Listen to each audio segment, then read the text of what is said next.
எம்மை போன்ற தமிழ் தேசியவாதிகளுக்கு, குறிப்பாக ஒரு தமிழ் இனத்திற்கு கடந்த 2009 இழைக்கப்பட்ட அநீதிக்கு பெரிய காரணமாகவும், உந்துதலாகவும், ஊக்கமாகவும் அந்த இனப்படுகொலையை நடத்திய முன்னணி சக்தியாக விளங்கிய காங்கிரஸ் கட்சி என்பது அவர்கள் செய்த தவறுகளுக்காக, பாவங்களுக்காக பல்வேறு வினைகளை இந்திய துணைக்கட்டத்தில் தொடர்ந்து அனுபவித்துக் கொண்டிருக்கிறார்கள் என்பதில் மாற்று கருத்து இல்லை.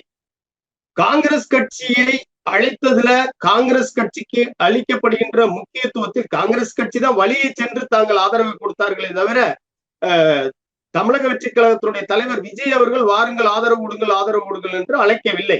அவர்கள் ஏற்கனவே திராவிட முன்னேற்ற கழகத்தினுடைய கூட்டணியிலே இடம் பிடித்தவர்கள். இந்த காங்கிரஸ் கட்சி செய்த தவறுகளை காங்கிரஸ் கட்சி தங்கள் கூட்டணியில் இருக்கிறார்கள் என்ற ஒரே ஒரு காரணத்திற்காகவே திராவிட முன்னேற்ற கழகமும் விடுதலை சிறுத்தைகள் போன்ற கட்சிகளும் நீண்ட நெடுங்காலமாக இந்த இனப்படுகொலையில் காங்கிரஸ் கட்சிக்கு பெரிய அளவில் பங்களிப்பு இல்லை என்பதை போன்று அவர்களை காப்பாற்றுவதிலே பெரும் செயலாற்றிக் கொண்டிருந்தார்கள். அன்னை சோனியா என்றார்கள், காங்கிரஸ் கட்சியை தொடர்ந்து காப்பாற்றுவதில் குறியாக இருந்தார்கள். இருப்பினும் இந்திய அளவில் பாஜகவுக்கு எதிரான ஒரு கூட்டணி, ஒரு கட்டமைப்பு, இந்தியா கூட்டணி என்ற பெயரில் உருவாக்கப்பட்டது. அந்த கூட்டணி, அந்த கட்டமைப்பு என்பது மதச்சார்பற்றது என சொல்லப்பட்டது.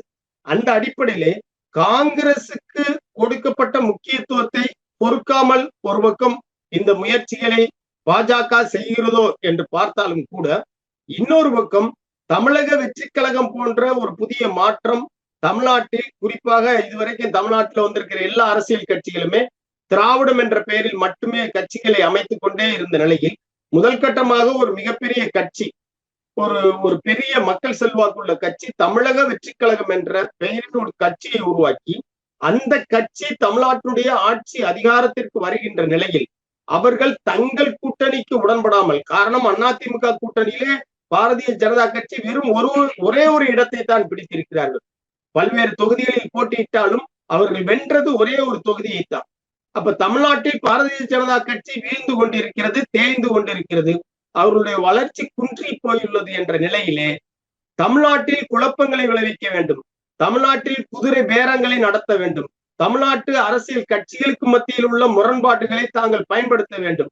அதற்கு நடுவண் ஆட்சியில் உள்ள தங்களுடைய அதிகாரத்தை தீவிரமாக பயன்படுத்தி ஆளுநர் என்ற அந்த அதிகாரத்தின் மூலமாக குழப்பத்தை விளைவிப்பதற்காகத்தான் இந்த செயலை செய்து கொண்டிருக்கிறார்கள். அது உண்மைதான்.